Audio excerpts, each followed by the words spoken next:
देखिए, न्याय का ऐसा है कि जैसे आपने कहा कि बाबा साहेब ने महिलाओं को बहुत राइट्स दिए, ये हम भी जानते हैं। बाबा साहेब ना सिर्फ उनको एक अभी दलित नेता के रूप में बोला गया है, बट वो बहुत बड़े फेमिनिस्ट भी थे, लेकिन ये आइडेंटिटी उनकी छिपाई गई है। लेकिन हम जानते हैं आज जो अब हमारा हिंदू मैरिज एक्ट है कि जिसमें महिलाओं के लिए जो सारे राइट्स लिखे गए, वो आया है हिंदू कोड बिल से, जो बाबा साहेब ने लिखी थी। तो बाबा साहेब पहले से ही महिलाओं के बारे में बहुत उन्होंने कार्य करे हैं महिलाओं के लिए, लेकिन ये छुपाया गया है।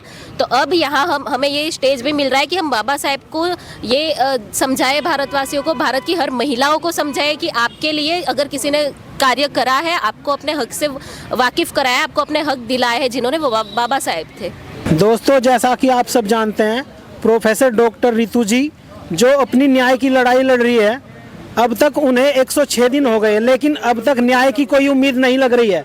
तो आज यहाँ पर बात करेंगे कि क्या लग रहा है कि क्यों इस तरह उनको न्याय अब तक नहीं मिल पाया। मेरे साथ यहाँ पर कुछ लॉ के स्टूडेंट हैं, इनसे भी जानने का कोशिश करेंगे। कॉन्स्टिट्यूशन की बात करें, उसमें भी महिलाओं को बहुत सारे राइट्स दिए गए हैं, फिर भी अब तक क्यों डॉक्टर रितु को न्याय नहीं मिल पाया।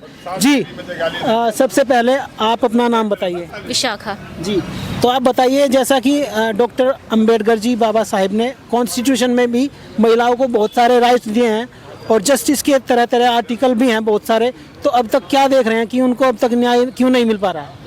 देखिए, न्याय का ऐसा है कि जैसे आपने कहा कि बाबा साहेब ने महिलाओं को बहुत राइट्स दिए, ये हम भी जानते हैं। बाबा साहेब ना सिर्फ उनको एक अभी दलित नेता के रूप में बोला गया है, बट वो बहुत बड़े फेमिनिस्ट भी थे, लेकिन ये आइडेंटिटी उनकी छिपाई गई है। लेकिन हम जानते हैं आज जो अब हमारा हिंदू मैरिज एक्ट है कि जिसमें महिलाओं के लिए जो सारे राइट्स लिखे गए, वो आया है हिंदू कोड बिल से, जो बाबा साहेब ने लिखी थी। तो बाबा साहेब पहले से ही महिलाओं के बारे में बहुत उन्होंने कार्य करे हैं महिलाओं के लिए, लेकिन ये छुपाया गया है।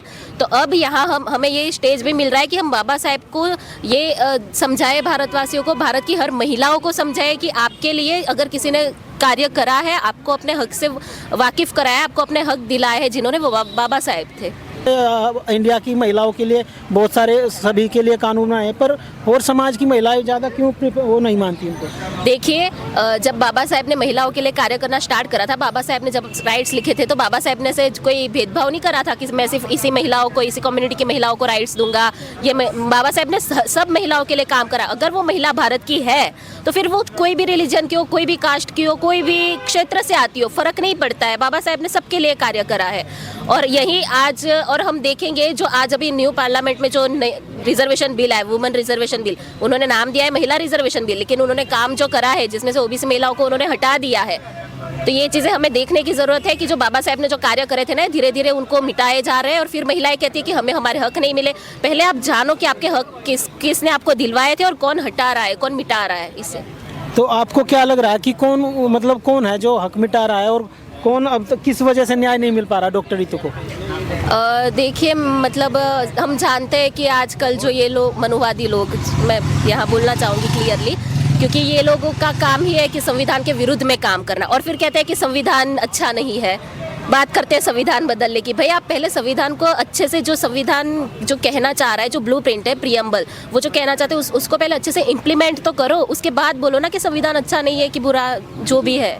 तो आप ये बताइए, जैसे डॉक्टर रितु जी को अगर न्याय नहीं मिलता, कहीं थोड़ा 1% मान लीजिए, तो कहीं ना कहीं डॉक्टर रितु जी से तो बहुत सारी लड़कियों और महिलाओं की उम्मीद जुड़ी हुई है, तो कहीं ना कहीं वो कैसे देखेंगे इस चीज़ को। देखिए, ये बात मैं बिल्कुल नहीं कहूँगी कि न्याय नहीं मिलेगा, क्योंकि हमें पता है जब तक संविधान देश में है, न्याय तो मिलेगा ही, आज नहीं तो कल। और रितु मैम ने बहुत बार कहा है कि आज हमारा 106 डे है, आज इसके आगे और एक भी जीरो लग जाए, हम तब तक बैठेंगे, क्योंकि हमें पता है संविधान जब तक भारत में है, हम न्याय की उम्मीद हमारी ऐसी ही रहेगी, क्योंकि संविधान हमारे बाबा साहेब ने लिखा है, हमें पता है हमें न्याय मिल के रहेगा। जी, आप बताइए, आपका क्या नाम है। मेरा काव्या बोध है। तो आप बताइए, कैसे देख रहे हैं, 106 दिन हो गए, अब तक कोई न्याय जस्टिस का कोई अभी तक कोई कुछ नहीं हुआ अब तक। मैं एक ही बात कहना चाहूँगी कि आज जो सरकार है वो मनुवादियों की सरकार है, और मनुवादियों का जो सिस्टम है वो मतलब जो दलित लोग हैं उनको न्याय देने के लिए इच्छुक नहीं है। और जहाँ तक कही जाए कि जो सविता रॉय है उसके अगेंस्ट सारी फाइलें जो चार्जेस शीट से वो सारी हो चुकी है, और उसके केसेस भी है, कई सारे फ्रॉड भी है उसके मतलब जो भी हमें पता है, लेकिन उसके अगेंस्ट फिर भी कोई सरकार एक्शन नहीं ले रही है, और वो भी फ़िलहाल फ़रार भी है। तो इसमें मैं ज़्यादा नहीं कुछ कहूँगी, बस यही कहूँगी कि सविता रॉय को एक ना एक दिन तो जेल के अंदर जाना ही पड़ेगा, और डॉक्टर रितु को न्याय ज़रूर मिलेगा।